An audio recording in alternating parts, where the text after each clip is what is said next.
Bonjour, Monsieur le Président. Nous allons débuter. Je vous prie d'accepter nos plus plates excuses pour ces quelques minutes de retard, puisque le lieu de la réunion n'est pas tout à fait parfois habituel. Donc, il y a eu, on attendait notre rapporteur, Monsieur Georges Patient. Donc, mes chers collègues, dans le cadre de la préparation de notre rapport sur la coopération et l'intégration régionale des Outre-mer, nous accueillons ce matin Monsieur Ben Issa Ousseni, président du conseil départemental de Mayotte. Il est accompagné de Madame Souaïra El Haddad, conseillère départementale. Monsieur le Président, nous vous remercions. Pardon? Élu délégué à la coopération régionale. Je vous remercie pour la précision. Monsieur le Président, nous vous remercions particulièrement de vous prêter à cette audition. Elle a été organisée de manière impromptue afin de réagir à l'actualité récente de Mayotte en lien direct avec notre étude sur la coopération régionale et l'intégration régionale des Outre-mer. En effet, la semaine dernière, à l'occasion des assises de la diplomatie parlementaire et de la coopération décentralisée, le Conseil départemental de Mayotte a signé pour les 3 prochaines années une convention inédite de partenariat avec le ministère des Affaires étrangères et le ministère de l'Intérieur et des Outre-mer. La signature a eu lieu en votre présence et celle des ministres Stéphane Séjourné et Dominique Faure. Cette convention vise à créer un cadre formalisé pour associer étroitement Mayotte à la construction de la politique de coopération régionale. Or, cette politique est au cœur des défis immenses que Mayotte doit relever, notamment en matière d'immigration, de sécurité et de développement économique. C'est aussi et d'abord un enjeu de souveraineté et de pleine reconnaissance de l'appartenance de Mayotte à la France. Nous souhaitons donc vous entendre sur cette convention. En quoi marque-t-elle une nouvelle étape et qu'en attendez-vous, ainsi que sur les principales orientations que vous souhaitez donner à la politique de coopération régionale au bénéfice de votre territoire. Parmi nos principales interrogations, celle des priorités que vous souhaitez dégager, notamment en matière de développement économique. Quels sont les partenaires régionaux les plus prometteurs et cela peut-il être levier de lutte contre la vie chère ? Enfin, comment cette convention peut-elle servir de modèle aux autres territoires qui ont encore le sentiment d'être associés à la marge à la politique de coopération régionale malgré les progrès des dernières années? Je laisserai nos rapporteurs ensuite vous questionner après votre exposé liminaire et puis nos autres collègues. Donc, vous avez la parole, Monsieur le Président. Merci, Madame la Présidente. Mesdames et Messieurs les sénateurs, Mesdames et Messieurs les rapporteurs, d'abord vous dire que Mayotte est située au centre de l'océan Indien, dans le canal de Mozambique, entre l'Afrique et Madagascar. Entre l'Afrique et Madagascar, que des échanges entre nos territoires ont toujours existé, que ce soit avec la côte est-africaine, Madagascar, mais parfois même provenant de beaucoup plus loin. Vous connaissez le problème d'insularité, l'étroitesse de notre territoire. Il est important que Mayotte s'ouvre dans sa zone géographique. Vous avez parlé de problèmes liés à la souveraineté alimentaire. Nos territoires souffrent d'étroitesse, souffrent de problématiques d'eau. Tous ces problèmes que nous connaissons nécessitent aujourd'hui que nous nous ouvrons sur notre environnement direct, notamment notre région. Ainsi, nous avons besoin, effectivement, pour lutter contre la vie chère, d'avoir des productions provenant de la zone, mais pouvoir aussi aller chercher des territoires où, justement, le foncier existe, l'eau existe en abondance, pour permettre, dans le cadre de cette problématique de la souveraineté alimentaire, pour pouvoir travailler, collaborer. Ainsi, aujourd'hui, nous avons déjà enclenché certains projets avec, par exemple, Madagascar, sur l'alimentation de bétail. Nous n'avons pas suffisamment d'espace et d'eau pour ce genre de production.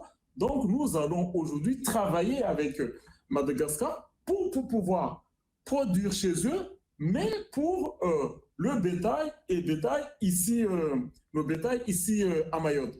Donc, c'est une nécessité pour nous aujourd'hui, effectivement, de s'ouvrir sur la zone, notamment la zone océan Indien, mais nous envisageons aussi d'aller beaucoup plus loin, toujours dans l'océan Indien, à terme, pour pouvoir toucher des territoires tels que l'Inde, Chine, la Chine, le Dubaï. Aujourd'hui, nous avons beaucoup d'échanges. Beaucoup de Maoris vont aujourd'hui s'approvisionner dans des zones beaucoup plus loin, telles que, comme je le dis aujourd'hui, les gens vont en Inde, il y en a qui vont en Thaïlande, en Chine, en plus, bien sûr, de territoires à côté de chez nous. Nous avons aussi besoin d'une reconnaissance pleine, entière, de l'appartenance, de l'attachement de Mayotte à la France. Nous sommes un département français et c'est là où nous pouvons être d'appui à la diplomatie conventionnelle que nous connaissons pour essayer d'apporter notre proximité, que ce soit culturelle, linguistique, avec la zone, pour pouvoir effectivement faciliter cette reconnaissance. Vous savez, certains territoires croient encore que nous sommes une colonie. Certains pays ici dans la zone croient que la France s'impose à nous, que c'est la France qui s'est imposée, mais ils ne comprennent pas encore que c'est un choix de Mayotte d'être un département français, d'être attaché à la France. Voilà en préambule ce que je pouvais apporter comme premiers éléments de réponse. Je vous remercie, Monsieur le Président. Je vais laisser la parole à mon collègue, le rapporteur Georges Patient. Bonjour, Monsieur le Président. Lors de notre présence dans l'océan Indien, malheureusement, nous n'avons pas pu nous rendre à Mayotte. Nous avons été, enfin moi surtout, en particulier, Madame la Présidente aussi, nous étions surpris de voir l'isolement dont pouvait souffrir Mayotte par rapport aux autres territoires voisins. Nous sommes allés à Maurice, nous avons constaté que les relations étaient minimes entre Maurice et Mayotte. Par les échanges que nous avons pu avoir, nous nous sommes rendus compte également qu'avec les Seychelles, avec Madagascar, les relations n'étaient pas telles qu'elles étaient, par exemple, avec La Réunion. Nous avons également marqué notre mécontentement de voir que, malgré l'importance de la France dans cette partie de l'océan Indien, puisque la principale organisation internationale, régionale, la Commission de l'océan Indien, malgré une forte présence de la France qui finançait à plus de 40% le fonctionnement de cette organisation, malgré l'importance des fonds européens, l'importance de l'AFD, Mayotte, jusqu'alors, ne pouvait adhérer à cette organisation et, bien sûr, bénéficier beaucoup moins des fonds, par exemple, que La Réunion. Alors, c'est vrai qu'il y a cette convention qui vient d'être signée tout récemment. Est-ce que vous pensez que cette convention vous permettra de retrouver votre place au sein de cette coopération et au sein de ces différentes organisations qui existent dans la région? Cette convention a un double objectif, je dirais, ou même triple.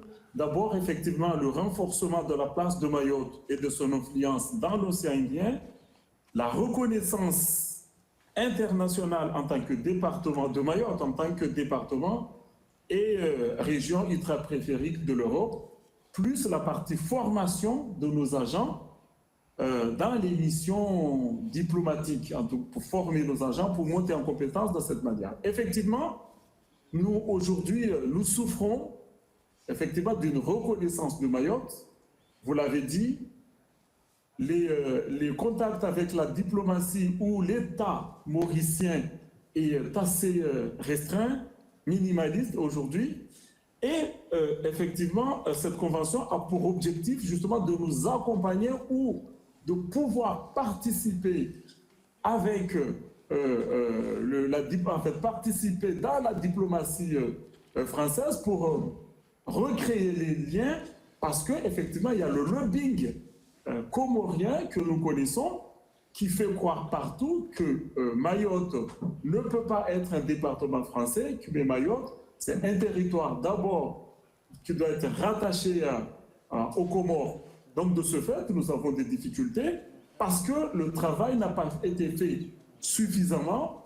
Et l'objectif aujourd'hui, en tout cas c'est dans le cadre de notre stratégie sur la coopération, c'est de travailler sur cette reconnaissance pleine, entière, et renforcer la place de Mayotte et son influence dans la zone, notamment dans les pays les plus proches de nous, je parle de Kenya. Je rappelle que Mayotte est française depuis 1941, 1841, département depuis 2011, RUP depuis 2014, mais pour certaines régions, ce n'est toujours pas forcément évident et ils n'ont pas forcément connaissance de ces éléments-là. D'où effectivement, vous l'avez dit, les difficultés que nous avons déjà à faire signer les conventions dans le cadre de fonds Interreg. À ce jour, nous avons pu signer avec Madagascar, les Comores, le Mozambique. Il nous manque la Tanzanie et les Seychelles. Il y a un travail à côté. Effectivement, avec les Seychelles, on constate qu'il n'y a pratiquement pas de lien. Nous avons plusieurs fois travaillé, contacté la Tanzanie. Il y a un travail que nous menons depuis quelques 2 ans là et qui commence à porter ses fruits avec la Tanzanie. Avec cette convention, nous allons pouvoir effectivement, on espère que d'autres conventions pourront émaner de cette convention-là afin de nous permettre de pouvoir directement nous-mêmes échanger avec le gouvernement tanzanien. Nous avons cette possibilité-là, nous avons cette facilité-là à nous faire recevoir. Maintenant, il faut que la diplomatie française nous accompagne pour pouvoir échanger et expliquer nos cas, parce que quand c'est les diplomates conventionnels que nous connaissons, la parole n'est pas forcément prise de la même manière. J'ai vu que cette convention avait été signée pour une durée de 3 ans. Est-ce qu'il y a eu des assurances qu'au bout de ces 3 ans, la France ferait en sorte que vous rejoigniez la Commission de l'océan Indien? Ça fait partie des batailles, du combat que nous menons. Nous n'avons pas cette assurance-là. Effectivement, nous ne sommes pas dans cette commission-là et notre parole n'est pas portée au sein de cette commission. C'est l'un des objectifs que nous nous fixons aujourd'hui à travers cette convention, mais les autres conventions aussi à venir. Vous connaissez toutes les difficultés que la délégation mahoraise rencontre pendant les Jeux des îles. Absence de drapeau, pas d'hymne national, donc tout ça fait que nous nous battons aujourd'hui pour pouvoir intégrer pleinement la Commission de l'océan Indien pour pouvoir défendre aujourd'hui les intérêts du territoire. Nous n'avons pas de garantie à ce niveau-là, mais je rappelle que la Convention effectivement est signée pour une durée de 3 ans, mais prévoit une reconduction, pas forcément automatique, mais en tout cas il est prévu qu'il pourrait être reconduit à l'issue de ces 3 ans-là. Notre objectif, c'est pouvoir effectivement intégrer le plus rapidement la Commission océan Indien et aussi pouvoir travailler sur les futurs Jeux des îles 2027 pour que Mayotte puisse participer dans les meilleures conditions. Vous savez que ces Jeux-là vont s'organiser aux Comores. Les Comores qui sont les principaux freins, justement, à la participation de Mayotte avec le drapeau et l'hymne national. Donc, il y a un travail à faire au niveau de la Commission océan Indien. Et nous envisageons aussi d'organiser le jeu des îles en 2036. Donc, il y a un travail à faire au sein de cette instance pour arriver en 2036, si effectivement Mayotte organise les Jeux des îles, on croit que c'est acté, qu'ils puissent l'organiser dans les meilleures conditions. Merci, Monsieur le Président. Je vais passer la parole à notre deuxième rapporteur, Monsieur Stéphane Demilly. Merci Madame la Présidente. Bonjour Monsieur le Président, bonjour Madame la conseillère départementale chargée de la coopération. Le département de Mayotte a signé donc effectivement le 11 mars une convention de partenariat avec le ministère des Affaires étrangères en marge des assises de la diplomatie parlementaire et de la coopération décentralisée. L'objectif pour Mayotte, vous l'avez rappelé, Monsieur le Président, est notamment d'être engagé avec le Quai d'Orsay dans les régions et dans les opérations diplomatiques, notamment à Madagascar, à Maurice et au Mozambique. À terme, Mayotte devrait être représentée dans une dizaine de territoires comme les Seychelles, le Kenya, Comores, même si beaucoup de subtilités sont à prendre en considération. Et en vous écoutant, Monsieur le Président, j'ai compris que l'ambition que vous aviez pour votre département ne s'arrêtait pas à ces seuls territoires.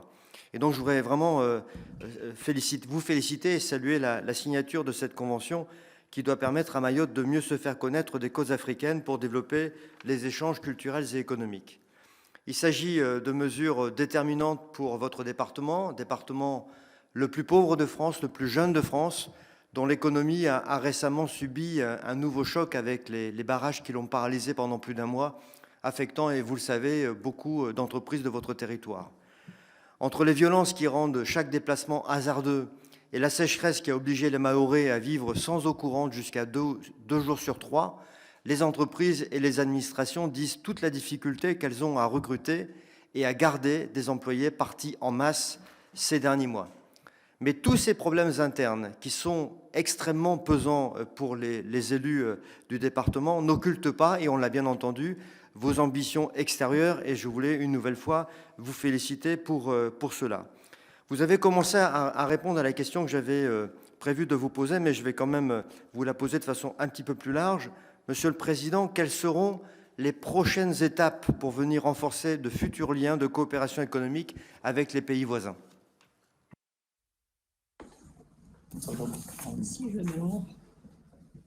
Merci. Comme je l'ai d'abord, aujourd'hui, nous avons signé une première convention qui est une convention cadre. Nous espérons que d'ici quelques mois, d'autres conventions pourraient être signées, notamment avec les ambassades de la région, parce que notre objectif, c'est que dès le mois de mai, pouvoir installer les premiers représentants du département de Mayotte dans les pays avoisinants, notamment en premier lieu Madagascar, Mozambique et Maurice, où les échanges entre nous et les ambassades ont été déjà engagés, où ils sont déjà prêts à accueillir. Il y a même une première convention qui a été déjà signée entre Mayotte et l'ambassade de Madagascar, qui nous permettrait d'installer. Nous avons déjà préparé des rencontres, choisi même les agents qui nous représenteraient. Donc, cette première étape, il s'agit d'aller installer ces trois agents.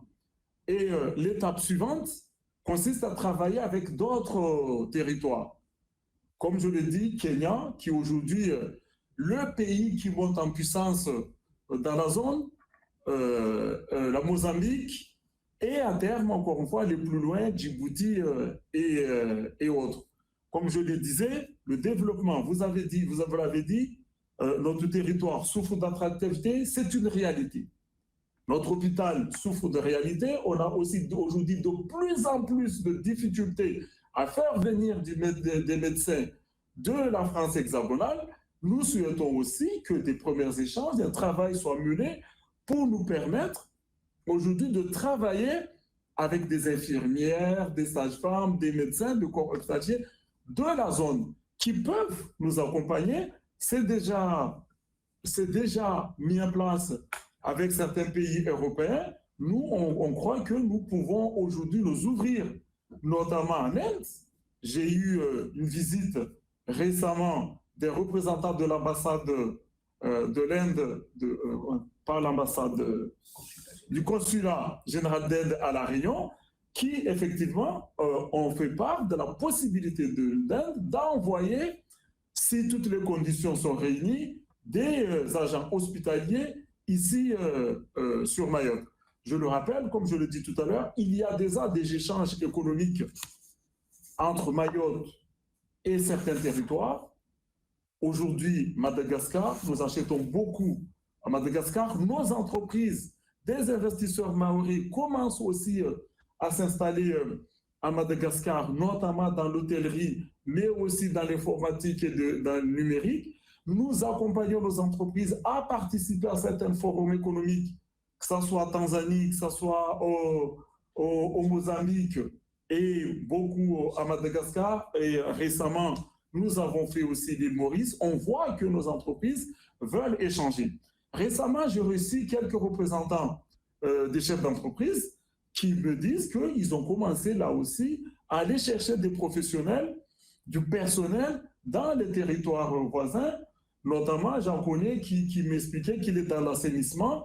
Il est parti chercher de la technicité, de la compétence dans nos pays voisins. Donc, effectivement, l'étape suivante, c'est pouvoir installer nos représentants dans ces ambassades et pouvoir accompagner nos entreprises dans ces territoires-là, mais pas que, avoir aussi des échanges culturels dans ces territoires-là, ceux qui sont identifiés aujourd'hui. Merci. Je vais laisser la parole à notre collègue Thani Mohamed Soili. Merci, Madame la Présidente. Monsieur le Président Benissa Ousseni, bio localement, bonjour. Madame la conseillère, je vous salue. Merci, Madame la Présidente, d'avoir organisé cette réunion. Moi, ça me permet de faire du rattrapage, puisque lorsque la Convention a été signée, il avait fallu que je fasse un saut en circonscription après plusieurs semaines d'absence dû à ce que vous savez. Et donc, quelque part, je me rattrape de ne pas avoir pu assister à la signature de cette convention. Félicitations, Président, félicitations à Mayotte. Cette convention est très importante, c'est une excellente chose, à au moins 2 titres. D'abord, symboliquement, comme le Président l'a dit, nous avons un cadre de travail.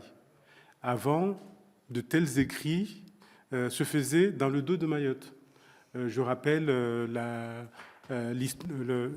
polémique de ce qu'on appelle là-bas la feuille de route, où nous avons découvert qu'une feuille de route qui allait parler notamment de nos relations avec les Comores allait être signée à notre insu avec la diplomatie sans que nous soyons au courant. Donc, cette façon de faire les choses ouvertement, un cadre de travail précis, pas encore suffisant, est très importante et je voulais commencer par le souligner. La deuxième chose, c'est que avec cette convention, nous accélérons, comme l'a dit le président Patient, la sortie de l'isolement de Mayotte. Moi, nous commençons à Mayotte nous ne commençons pas, nous en avons ras-le-bol qu'on veuille absolument que nous ayons un destin forcé avec les Comores. Mais Madagascar, est-ce que vous savez que la moitié des villages de Mayotte sont malgachophones? C'est-à-dire que dans la moitié des villages de Mayotte, y compris le village d'origine du président Tsangamouji, on parle kibushi, on parle malgache. Aux Comores, vous n'avez aucun village où c'est le cas. Au Mozambique, au Kenya, ils parlent swahili, qui est le latin de la zone. À Mayotte, le shimaoré est dérivé du swahili.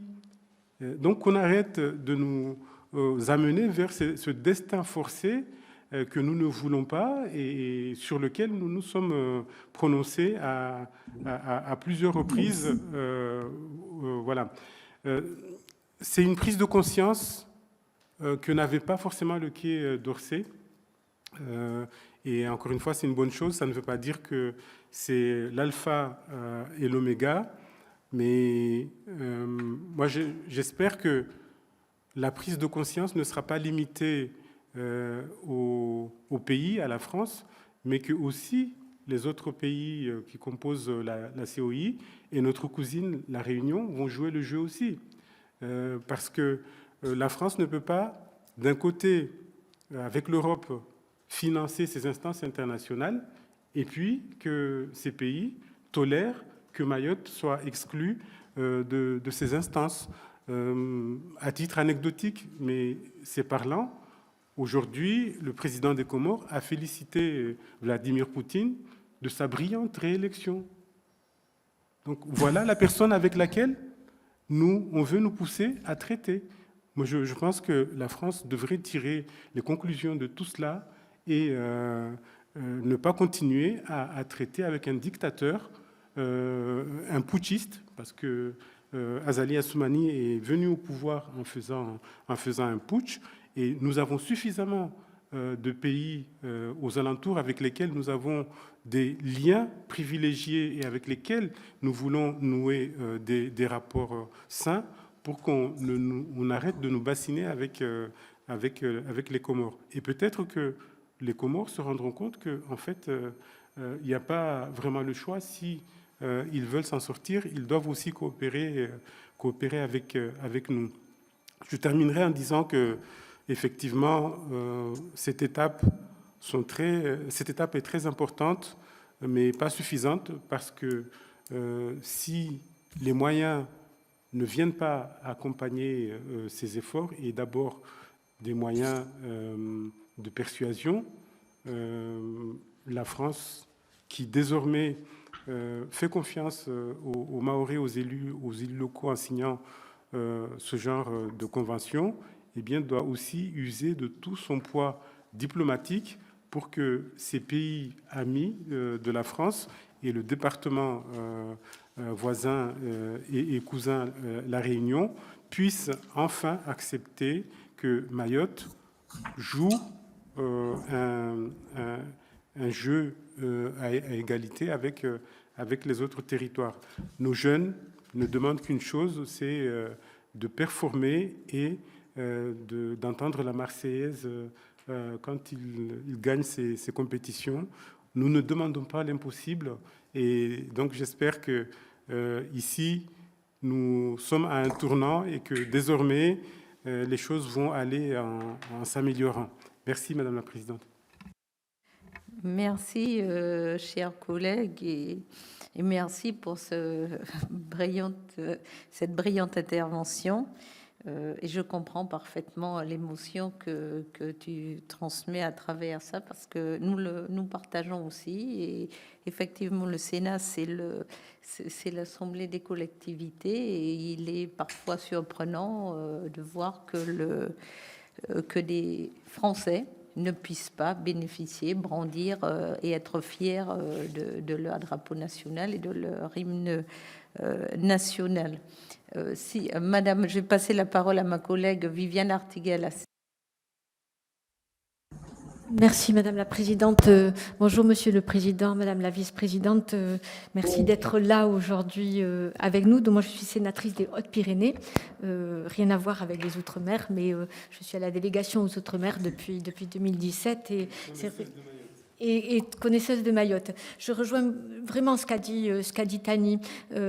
Il nous avait fait une intervention très intéressante qui expliquait historiquement et géographiquement qu'en fait, les Comores n'avaient jamais été un État, que c'était un archipel où il y avait des îles qui étaient souvent complètement différentes et avec et que du coup, le fait qu'on ait constitué, que l'indépendance de Mayotte ait été décidée par certains à l'échelle des Comores, de toutes les îles des Comores, n'était pas quelque chose de normal, et que la France avait raison de dire que c'était à l'échelle de chaque île qu'il fallait que ce soit décidé. Voilà. Je le rejoins aussi sur le fait, sur la jeunesse. Nous avions, à un moment donné, à la délégation, fait un travail sur les jeunes, le sport et les jeunes sportifs en Outre-mer. Et moi, j'avais été voir des compétitions à Mayotte de l'Union nationale du sport scolaire. Et je je voyais bien que tous ces jeunes qui voulaient aller vers voilà, une appartenance à la France pour pouvoir défendre les couleurs de leur pays dans des compétitions sportives étaient extrêmement frustrés de ne pas pouvoir le faire ou de savoir qu'ils ne pourraient jamais le faire, ça c'était un point très très important, alors qu'il y a vraiment des compétences sportives dans ce département qui sont extrêmement, qui sont à valoriser et qui feraient aussi, comme d'autres outre-mer, qui donneraient, je suis sûre, des médailles à la France. Nous en avions vu, d'ailleurs moi j'avais rencontré aussi là-bas une jeune Mahoraise qui était dans l'équipe de basket de Tarbes, de mon département, qui était venue, voilà, et on l'avait vue à l'ENSEP, je ne sais pas si tu te souviens, on était allé la voir à l'ENSEP, voilà. Je crois qu'il y a tout un vivier de jeunes là du sport. Moi j'avais une question sur je vois bien que cette reconnaissance internationale de Mayotte comme étant un département français est la clé de voûte de beaucoup de choses. Et je vois bien que cette convention, elle parle, et que ça doit passer aussi par la communication qu'on fait du fait que c'est réellement un département français. Et je vois dans l'article 5 de la convention qu'il y a tout un chapitre sur la communication, mais je trouve que c'est plus des questions d'intention. On dit par exemple, les ambassades de la région participeront lorsqu'elles le jugeront pertinent. Donc on laisse beaucoup de place aux décisions des autres. Est-ce que vous pensez qu'est-ce qu'il faudrait faire? Est-ce qu'il faudrait aller plus loin pour que réellement ces actions de communication, j'irai plus loin, de médiatisation de la France comme de Mayotte comme étant française? Est-ce que vous entendez plus? Si, c'est... Ah, là, C'est où? Attends, chez nous ici. C'est bon? Le son a été coupé chez vous, je crois. Est-ce que vous nous entendez maintenant? Voilà, c'est coupé chez vous. Et ouais, le son est coupé. Tani? Le son est coupé chez vous? Le son est coupé? On vous entend très bien. Voilà, c'est bon, là on vous entend. Oui, voilà, merci. Oui, donc comment il faudrait aller plus loin dans cette communication, plutôt dans cette médiatisation pour que Mayotte soit reconnue par toutes les instances comme étant un département français? Nous, madame, dans un premier temps, on avait besoin de cette convention-là pour déjà avoir un cadre, effectivement, de travail. Parce que, comme on a dit, il y a la diplomatie conventionnelle et nous, je suis convaincu, attention, je le précise bien pour que tout le monde se sache, je ne suis pas un autonomiste. Chaque territoire a sa réalité. Mayotte s'inscrit dans la logique de l'article 73, on est bien dedans et nous ne comptons pas à sortir. Mais je reste convaincu que nos territoires ultramarins, notamment, ont beaucoup apporté sur la diplomatie. Au vu de notre proximité, je suis convaincu que le sénateur Tani a des contacts directs aujourd'hui avec des ministres malgaches et il peut échanger avec eux très facilement. Maintenant, il y a un travail effectivement à faire sur la reconnaissance de Mayotte à l'échelle internationale et nous comptons justement sur le Quai d'Orsay pour pouvoir nous ouvrir dans les différentes instances, notamment l'OUA, l'ONU, pour pouvoir effectivement aller défendre le cas Mayotte expliqué. Vous l'avez dit, vous avez dit, madame, que effectivement Mayotte, madame la sénatrice, il n'y a jamais eu un État comorien. Nous sommes français depuis 1841, alors que Mayotte, historiquement, on explique bien, c'est parce qu'à un moment, le sultan qui était Mayotte se sentait justement les enjoignés qui commençaient à amener un esprit de conquête, de domination de ce territoire. Le sultan a cédé Mayotte à la France pour pouvoir sécuriser le territoire. Et Mayotte est française pendant que chaque île était complètement autonome et indépendante. Les autres territoires ont rejoint justement la France beaucoup plus tard et ont fait le choix beaucoup plus tôt de partir.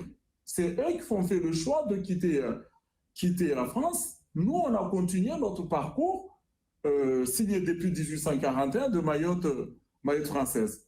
Il faut effectivement aujourd'hui que nous puissions aller dans ces instances-là pour parler pleinement de notre territoire et communiquer ce qui nous sommes et quel est le choix que nous avons fait. Et et travailler ensemble avec l'État sur les questions effectivement relatives à la promotion d'une part de cette convention et à la reconnaissance de Mayotte à l'international dans chaque pays. Je crois qu'il faut, notre objectif, c'est que la diplomatie française nous associe pleinement pour pouvoir aller échanger et discuter, porter la parole des Maoris. Merci, Monsieur le Président. Agnès, je vais passer la parole à notre collègue Agnès Canayer. Oui, merci Madame la Présidente, Monsieur le Président, Madame la Vice-Présidente. Moi, je suis Agnès Canayer, sénatrice de la Seine-Maritime, et j'avoue humblement ne pas être une grande et fine connaisseuse des problématiques de Mayotte.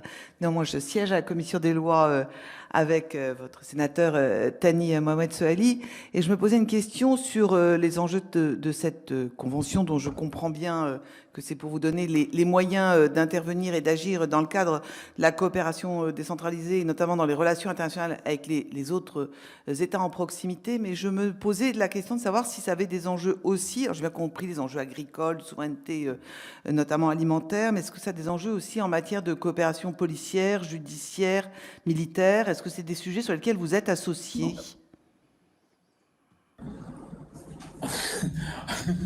À l'heure actuelle, effectivement, nos échanges ne vont pas sur la partie immigration et sur cette partie-là. Nous sommes beaucoup plus sur des échanges.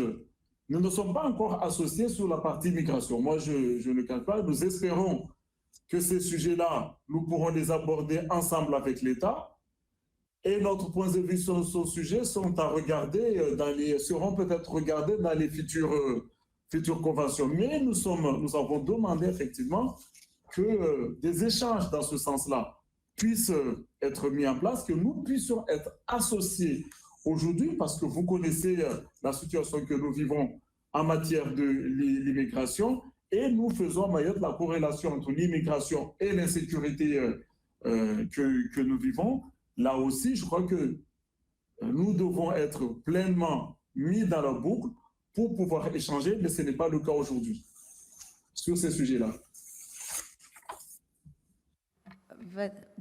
Notre collègue Thani souhaite intervenir. Oui, je profite de la question d'Agnès et de la réponse apportée par le Président pour compléter et dire que le temps où les décisions se prenaient sans les Mahorais, sans les représentants de Mayotte, doit être révolu. La question est très pertinente. Nous ne demandons pas que ça s'arrête à ces domaines qui ont été cités. Alors, l'immigration, la lutte contre l'immigration, ça relève du domaine régalien de l'État, et nous ne cherchons pas à aller empiéter sur le domaine régalien, mais trop de fois, nous avons vu que des décisions avaient été prises dans le passé sans associer les élus mahorais ou en faisant semblant de les écouter, mais les décisions étaient quand même prises avec un a priori. Aujourd'hui, le changement, c'est que, et je pense que l'explication provient aussi du fait que les élus locaux sont de plus en plus dynamiques, volontaires et demandent à assumer leurs responsabilités. Mais il est temps, effectivement, qu'on fasse confiance aux élus mahorais, et sans que, localement, parce que ça aussi c'est une mentalité qu'il faut changer, sans que on soupçonne le moindre élu qui veut parler coopération, qu'on le soupçonne de vouloir être séparatiste. Il y a un terme là-bas qui s'appelle serrer la main.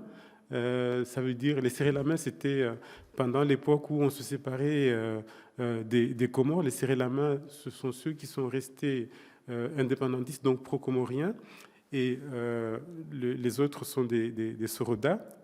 Je crois que ça venait de soldats. Donc il faut arrêter, à chaque fois qu'on veut chercher à coopérer pour le bien de Mayotte, de soupçonner les gens de séparatisme. Je pense qu'aujourd'hui, les choses sont suffisamment transparentes.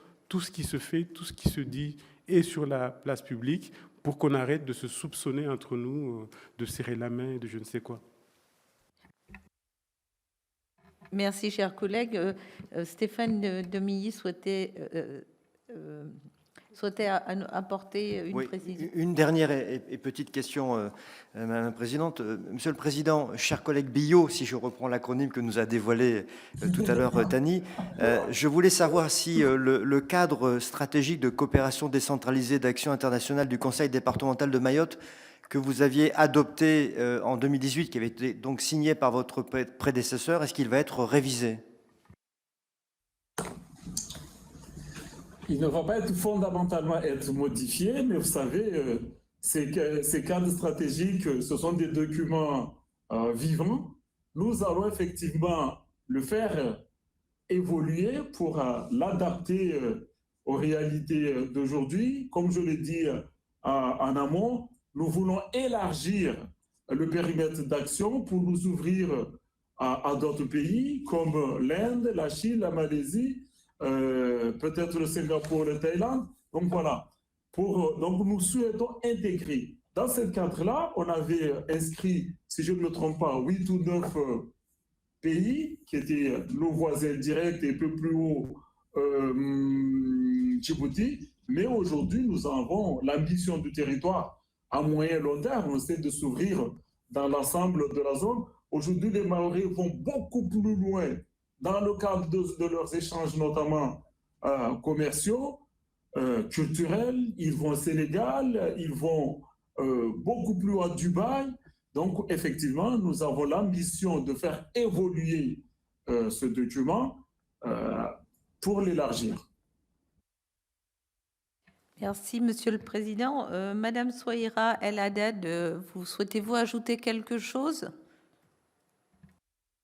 Oui, Madame la Présidente, en fait, je voulais vraiment insister que cette convention quand même marque un symbole, que c'est un accord de volonté, que nous souhaitons travailler avec l'État sur toutes les questions relatives à la promotion et l'intégration de Mayotte dans sa région. Donc, c'est important en fait de le marteler et qu'il y aura aussi en fait la création d'un comité d'insertion régional de Mayotte qui sera en fait un espace d'échange et de dialogue. Elle va nous permettre d'aborder tous les sujets qui concernent la coopération et le développement du territoire dans sa région. Donc, en fait, cette convention va prévoir, comme l'a dit Monsieur le Président, un volet formation à destination de nos cadres et des futurs cadres sur les questions diplomatiques et protocolaires. L'idée, bien évidemment, en fait, la montée en capacité du territoire dans ce domaine.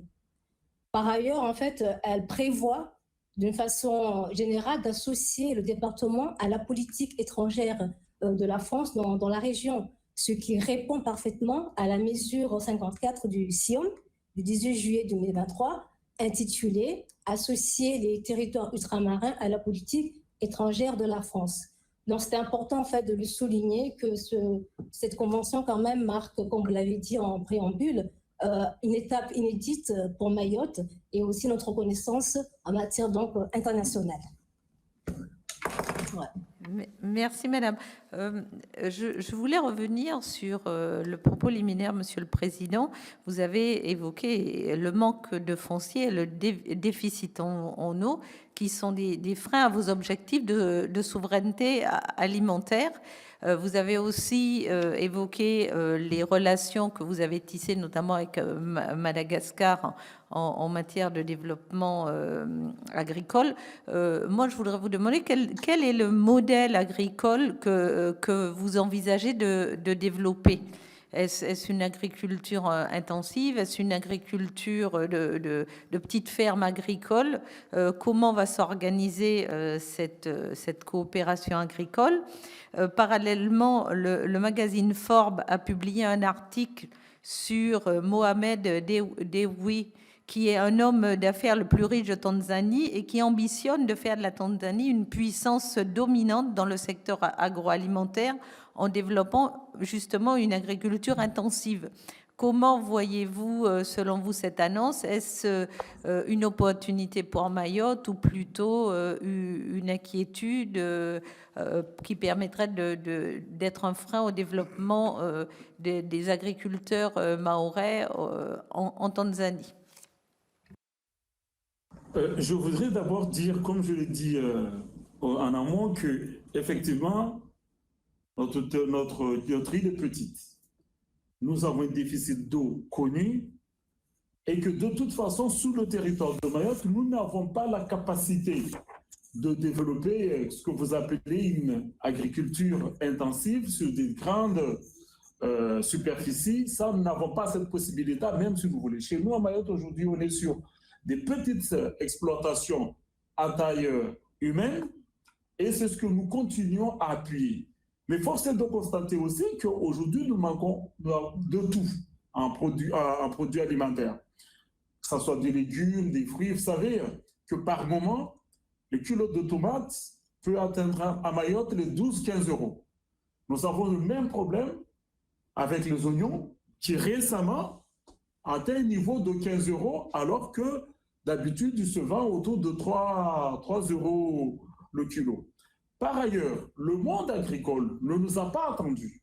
Aujourd'hui, la Chambre de commerce et de l'industrie de Mayotte coopère déjà avec les îles, le territoire d'à côté, les pays d'à côté, notamment la Tanzanie. Récemment, notre Chambre d'agriculture a signé une convention avec la Chambre de l'agriculture de Tanzanie pour travailler avec eux, pour pouvoir produire en Tanzanie, mais pour les besoins de notre territoire. Bien sûr, nous espérons que ça soit de l'agriculture qui respecterait les normes environnementales et surtout l'agriculture la plus saine possible qu'on peut avoir, moins de produits chimiques. Mais cette nécessité-là, les Mahorais le constatent et nos structures prennent déjà le devant. Moi, je connais des Mahorais aujourd'hui qui produisent à Madagascar, où nous importons beaucoup, notamment d'oignons, de songes, de tomates.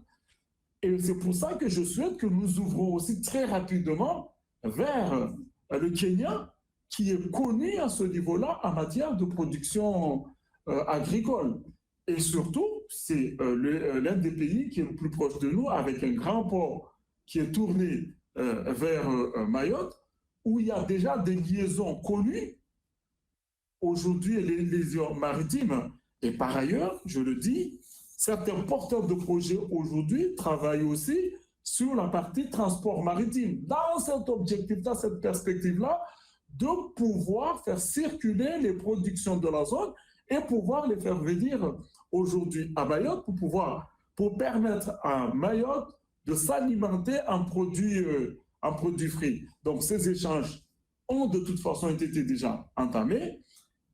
Pour Mayotte, ce sera de l'agriculture à taille moyenne, de petite taille, de l'agriculture qui de toute façon ne pourra peut-être que satisfaire que aujourd'hui, dans les meilleurs des cas, même quand ce sera bien développé, peut-être 40 à 50% de la demande locale. Et l'autre moitié, il faut aller chercher dans la zone, mais dans une production qui respecterait, je le vois plutôt respectueux de l'environnement.